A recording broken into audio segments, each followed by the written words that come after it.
So hello everyone, Vipin this side. And आज की इस वीडियो में हम इथेरियम को एनालिसिस करेंगे। ये पूरी मंथ में इथेरियम के अंदर क्या होने वाला है वो आज हम इस वीडियो में देखेंगे। ठीक है। अभी जो इस प्लेटफॉर्म को देख रहे हो ये है डेल्टा एक्सचेंज इंडिया। इसी पे हम इसको एनालिसिस करेंगे। और अगर आपका इसमें अकाउंट नहीं है तो लिंक आपको डिस्क्रिप्शन में दे रहा हूँ। आप वहां से जो है डेल्टा एक्सचेंज इंडिया का जो है आप अकाउंट खोल लेना। अगर मेरे लिंक के थ्रू करते हैं तो आपको ब्रोकरेज में 10% कम लगेगा। ठीक है, 10% कमीशन जो है आपको कम लगेगा, तो कोशिश करना मेरे लिंक के थ्रू आप ओपन करने के लिए। बाकी और भी फैसिलिटी मैं आपको आगे चल के दूंगा, तो लिंक के थ्रू आप कीजिएगा, लिंक डिस्क्रिप्शन में। ठीक है। बाकी चलते हैं इसको एनालिसिस करते हैं कि इस मंथ इथेरियम के अंदर क्या होगा। ठीक है। तो अभी जो ये चार्ट है ये वन डे के टाइम फ्रेम पे ओपन है। और हमें हमें देखना, हमें जो एनालिसिस करेंगे वो हम वन डे के टाइम फ्रेम पे ही करेंगे इसको। ठीक है। तो चलिए शुरू करते हैं। तो सबसे पहले अगर आप यहाँ पे देखोगे तो एक ट्रेंड लाइन आ रहा है। ठीक है, यहाँ से यहाँ तक अगर आप देखोगे तो एक ट्रेंड लाइन आ रहा है। ठीक है।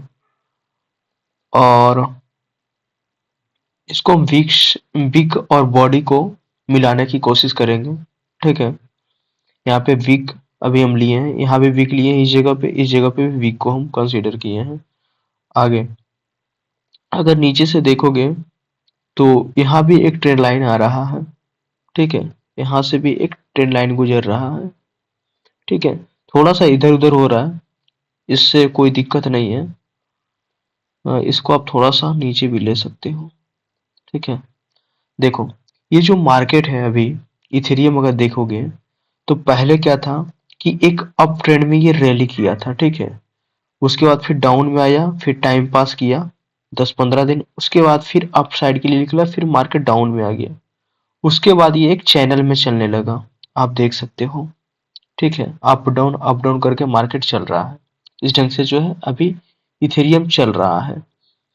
क्या अब क्या हो सकता है इसके अंदर, चलिए पहले देखने की कोशिश करते हैं इसको। अभी देखो, अगर यहाँ पे देखोगे इस चैनल के अंदर में क्या हुआ, मार्केट यहाँ पे जो है, यहाँ से लग रहा था कि मार्केट अब डाउन में आएगा, लेकिन ब्रेकआउट किया और फिर यहीं से मार्केट अप साइड के लिए निकल गया। तो इसको आप कह सकते हो कि फेक ब्रेकआउट कह सकते हो। ठीक है।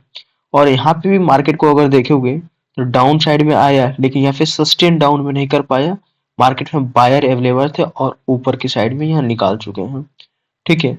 सेकेंड अगर आप यहाँ पे देखोगे तो फिर मार्केट यहाँ पे अच्छा सा कंसोलिडेट किया, फिर मार्केट डाउन में आया, फिर ये जो सपोर्ट है यहाँ से सपोर्ट लेकर के उसके बाद अप साइड के लिए निकला, लेकिन मार्केट में फिर स्ट्रेंथ नहीं था, बायर्स अवेलेबल नहीं थे, सेलर्स हावी ज्यादा थे, इस वजह से मार्केट फिर डाउन में आया। लेकिन इसी सपोर्ट से जस्ट यहाँ पे बायर्स अवेलेबल हुआ, फिर मार्केट को ऊपर की साइड ले गए। लेकिन मार्केट में यहाँ से फिर ये जो चैनल में जो मार्केट चल रहा है, फिर यहाँ पे सेलर्स हावी थे, इसलिए मार्केट एक डाउन में चल रहा है और यहाँ से मार्केट एक जगह पे टाइम पास अभी कर रहा है। ठीक है। और एक जगह पे अभी रहने के कारण क्या है ये भी मैं बता देता हूँ। देखो, 4-5 दिन से अगर इथेरियम को देखोगे तो एक ही जगह पे ये चल रहा है। ठीक है। करीब 60-70 पॉइंट के अप डाउन में मार्केट जो है रन कर रहा है। ठीक है। यानी कि 2900, 2950, 2970 के करीब जाता है। आप कह सकते हो सिंपल से कि 100 पॉइंट के करीब मार्केट जाता है और 100 पॉइंट के नीचे में ही मतलब टाइम पास कर रहा है। रीजन इसका है, इसका रीजन सबसे बड़ी है कि अभी देखो, ईयर सबसे पहले लास्ट ईयर का लास्ट मंथ है। ठीक है, लास्ट मंथ का लास्ट, एकदम कह सकते हो दिसंबर का लास्ट आ चुका है, 4-5 दिन और बचे हैं मंथ को कंप्लीट होने में। तो यहाँ पे बायर्स, जो भी बड़े बड़े बायर्स हैं, ठीक है, जो भी है वो सब अभी यहाँ पे मतलब लास्ट मंथ में बायर्स और मतलब कह सकते हो कि खरीद और बिकवाली नहीं कर रहे हैं। तो हमारे जैसे मतलब छोटे छोटे जो इन्वेस्टर है तो उनसे तो मार्केट कुछ हिलने वाला नहीं है। बड़ी बड़ी जब तक कंपनियां पैसा नहीं डालेगी तब तक कुछ होने वाला नहीं है। इस वजह से यहाँ पे जो है मार्केट पूरी की पूरी साइडवेज है। ठीक है। अब यहाँ तक तो हम समझ लिए। उसके बाद हम समझने की कोशिश करते हैं कि मार्केट यहाँ पे है, यहाँ से कहाँ जा सकता है। अगर यहाँ पे आप एक चीज देखोगे तो एक रेजिस्टेंस है और इसे आप सपोर्ट भी कह सकते हो। ठीक है, कहीं पे सपोर्ट का काम कर रहा है, कहीं पे रेजिस्टेंस का काम कर रहा है। ठीक है। देखो, अगर यहाँ पे देखते हो मार्केट को, यहाँ पे मार्केट सपोर्ट लिया, ठीक है, इस एरिया में सपोर्ट लिया और मार्केट यही सपोर्ट से उठा, फिर इस सपोर्ट को तोड़ा और मार्केट डाउन में आ गया। फिर ये जो सपोर्ट था यही एक टाइम पे रेजिस्टेंस बन चुका है और इस रेजिस्टेंस का ब्रेकआउट दिया, लेकिन इस चैनल में था, मार्केट यहाँ से सस्टेन नहीं कर पाया अपसाइड के लिए, फिर यहीं से जो है एक पिनवार कैंडल बना, ठीक है, और यहीं से मार्केट डाउन आ गया और यहाँ पे टाइम पास कर रहा है। आगे क्या हो सकता है इसमें, मेरा व्यू क्या है इसमें, वो चीजें मैं आपको समझाने की कोशिश करता हूँ। देखो, अभी मार्केट एक जगह पे टाइम पास कर रहा है, मुझे ऐसा लगता है कि इस यहाँ पे आएगा और ये रेजिस्टेंस के पास यानी कि 3200 है, ठीक है, 3200 3250 के करीब आएगा और यहीं से रेजिस्टेंस को जो है ब्रेक अभी नहीं कर पाएगा। ऐसा मुझे लग रहा है कि इस रेजिस्टेंस का ब्रेक नहीं कर पाएगा और मार्केट फिर यही डाउन डाउन आता देखने के लिए मेरे को मिलेगा। ऐसा इसलिए कि यहाँ पे अगर आप देखोगे तो एक सपोर्ट भी है, दिखाता हूं मैं आपको। देखो, यहाँ पे देखो अभी एक सपोर्ट है, ठीक है, इस जगह पे सपोर्ट है, ठीक है। तो ऐसा मुझे लग रहा है कि मार्केट जो है यहाँ से अभी यहाँ से अपसाइड के लिए निकलेगा और इस रेजिस्टेंस से जो है यहीं से मतलब मार्केट डाउन आएगा या फिर डाउन आके यहाँ तो आ ही सकता है। डाउन कहने का मतलब मैं कह सकता हूँ कि ये चैनल को अगर फॉलो कर रहा है, अगर मार्केट इस चैनल को फॉलो करता है तो अभी तो फिलहाल ज्यादा नहीं कह सकते हैं, लेकिन यहाँ 2772 जो आपको दिख रहा है यहाँ तक आएगा। अगर इसको ब्रेक करता है तो और डाउन आ सकता है, ठीक है। ये मेरा पहला कंडीशन है। सेकेंड कंडीशन मेरा है कि मार्केट, इसको मैं डिलीट कर देता हूँ उसके बाद। देखो, सेकेंड कंडीशन मेरा क्या है कि मार्केट इस जगह पे,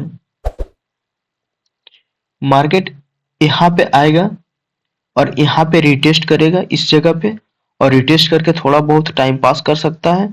फिर अगर इसको ब्रेक करता है इस रेजिस्टेंस को तो फिर एक रैली मुझे अपसाइड के लिए देखने के लिए मिलेगा, ठीक है। उसके बाद मार्केट निकल सकता है अपसाइड के लिए, ठीक है। अगर इस रेजिस्टेंस को लेता है और यहाँ पे टाइम पास करता है थोड़ा बहुत, उसके बाद धीरे धीरे करके मार्केट अपसाइड निकलता है, तभी हम कह सकते हैं, वरना फिर हो सकता है कि इसी पे आ जाएगा। ये दूसरी कंडीशन में जो मैंने बताया था, सॉरी फर्स्ट कंडीशन में जो मैंने बताया था। सेकेंड में मेरा यही है, रेजिस्टेंस पे टच करेगा और नीचे आएगा रिटेस्ट करने के लिए, उसके बाद जब अपसाइड के लिए निकलेगा तभी हम कह सकते हैं कि मार्केट में फिर एक अपसाइड का मूवमेंट देखने के लिए मिलेगा। वरना अभी हम, अगर इस लेवल को ब्रेक करता है, ठीक है, इस लेवल को अगर ब्रेक करता है 2700 का, तो अभी हम बियरिश है, बुलिश नहीं हो सकते। बुलिश तभी होंगे जब इस लेवल को ब्रेक करता है, ठीक है। 3300 3400 को लेवल को अगर ब्रेक करता है तो फिर हम कह सकते हैं कि एक मार्केट में अपसाइड का मूवमेंट देखने के लिए मिलेगा, ठीक है। इथेरियम के अंदर मेरा यही एनालिसिस है, ठीक है, यही मेरा व्यू है कि जब तक इथेरियम 3300 3400 के ऊपर नहीं निकलता है तब तक हम बुलिश नहीं हो सकते हैं।